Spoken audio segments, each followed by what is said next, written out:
Hello, good morning, welcome back our channel. তোমরা সবাই কেমন আছো? আশা করছি খুব ভালো আছো। আর এদিকে দেখো সকাল সকাল রুটি আর একটু ডিম ভাজা আর একটুখানি ভেন্ডি ভাজা করে নিয়েছি। এটা খেয়ে এখন কাজে লাগিয়ে পড়বো। আর এদিকে দেখো বিছানা টিছানা গুছিয়ে নিয়েছি, ওই সাইডগুলোতে একটু পর্দা লাগিয়ে দিয়েছি। আর এখন এ দেখো মেয়ে আমি এগুলো কাছের জন্য বার করেছি, ও চের থেকে সব ফেলে দিয়েছে। আর এদিকে দেখো আমি এদিকে ফ্রেশ হয়ে নিচ্ছি। আর ওদিকে রান্নাও বসিয়ে দিয়েছি, প্রায় কমপ্লিট, ঘর তো ঝাড়পাড় সব হয়ে গেছে আমার। আর তোমাদের আমার ভিডিওগুলো কেমন লাগে জানিও। আর এদিকে দেখো মেয়ের জন্য 6টা প্যান্ট নিয়েছি, কালারগুলো কেমন হয়েছে। আর পাড়ার থেকে নিয়েছি, তো ভালো লাগছিলো তাই নিলাম। বাজারে যেহেতু যাওয়া হচ্ছিল না। আর এদিকে দেখো আমার মামামের তো খুবই পছন্দ হয়েছে প্যান্টগুলো, পেয়ে বলছে আমার। দেখো একটা পরিয়েও দিয়েছি ওকে, স্নান করে নিয়েছি এদিকে মামামকে সুতল দিয়ে। আর এদিকে দেখো মামাম হচ্ছে এখন খাওয়া দাওয়া করবে, তারপরে ঘুমাবে। আর তারপরে এখন তো কিছুক্ষণ খেলা করবে, তারপর আমি স্নান টান করে নেবো। আর এদিকে দেখো মামামের জন্য হচ্ছে গিয়ে মামাম বলছে এই প্যান্টটা আমি পরবো না, আমি অন্য প্যান্ট পরবো। ওই দেখো নিজেই বাচ্চাও কোন প্যান্টটা পরবে, তো ওই প্যান্টটা পরবে। যাই হোক, ওকে তো ওটা ওই প্যান্টটা পরিয়ে দিয়েছে আর পাল্টালাম না। এ দেখো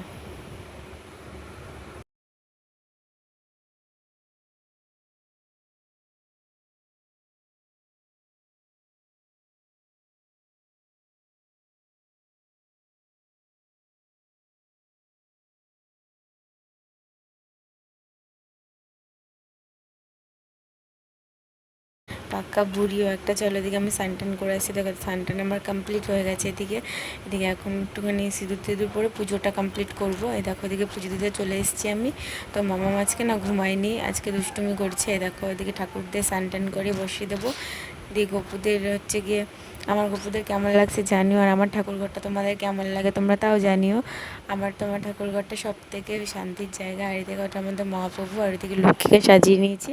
দেখো কেমন লাগছে বলো তোমরা। আর আমার গপুর ভিডিও তোমরা যদি দেখতে চাও ভালো মতো, আমি অবশ্যই দেখাবো।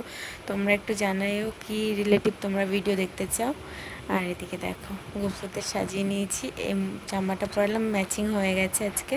তো দেখো এদিকে সেই রুমালটা নিয়েছিলাম ঠাকুরের কাম মোছানোর জন্য, এখানে রেখে দিলাম। আর এদিকে ফুল দেখো কত ফুল, যত ফুল ঠাকুরের সিংহাসনে ফুল দেওয়া যায় না তত সুন্দর লাগে দেখতে। আমার তো ফুল দিয়ে সাজাতে খুবই ভালো লাগে। মালা গাঁথতে পারি না, ঠাকুরকে এভাবেই দিয়ে দিই। মেয়েকে নিয়ে না পারি না যে মালা গেঁথে দেবো ঠাকুরকে। যাই হোক, এই দেখো এদিকে দুষ্টুমি করছে, আমার কোলে এসে বসে পড়েছে। ও গপুদের স্নান করাবে, পুজো দেবে। আর আমার গপুকে খুবই ভালোবাসে। এদিকে দেখো আমার পুজো দেওয়া কমপ্লিট হয়ে গেছে। আর আমার সিংহাসনটা আমি সুন্দর করে সাজিয়ে নিয়েছি। কেমন লাগছে তোমরা জানিও।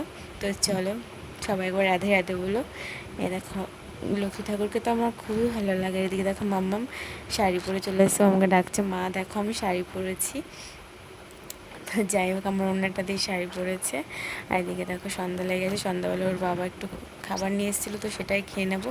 আর মাম্মামকে সব দিই না, মাম্মাম শুধু শশাগুলো বেছে বেছে খাচ্ছিলো। তো এদিকেও দেখো আমাদের পাশের বাড়িতে একটা জায়গায় কীর্তন ছিল, ওখান থেকে ও টিপ পরে এসছে। আমি বলছি আমাকে পরিয়ে দাও, ও আমাকেও পরিয়ে দিয়েছে কপালে ঠেকিয়ে। ও কতটা বুদ্ধি। যাই হোক মাম্মাম যেন ভালো থাকে সবসময়, এইটুকু আমার চাওয়া। আর হচ্ছে ওকে যেন আমি ভালো মতো মানুষ করতে পারি। তো চলো ভিডিওটা এই পর্যন্ত, ভালো লাগলে লাইক কমেন্ট শেয়ার করে আর আমার চ্যানেলটাকে সাবস্ক্রাইব করে দিও। আর মেয়ের একটা ফ্রক কাটিং করেছে আজকে, সেটা তোমাদের অবশ্যই সেলাই করে দেখাবো, ফুল ভিডিও দিয়ে দেবো। কেমন লাগছে জানিও। আর ভিডিওটা আজকের মতো এই পর্যন্ত, টাটা, সবাই ভালো থেকো সুস্থ থেকো।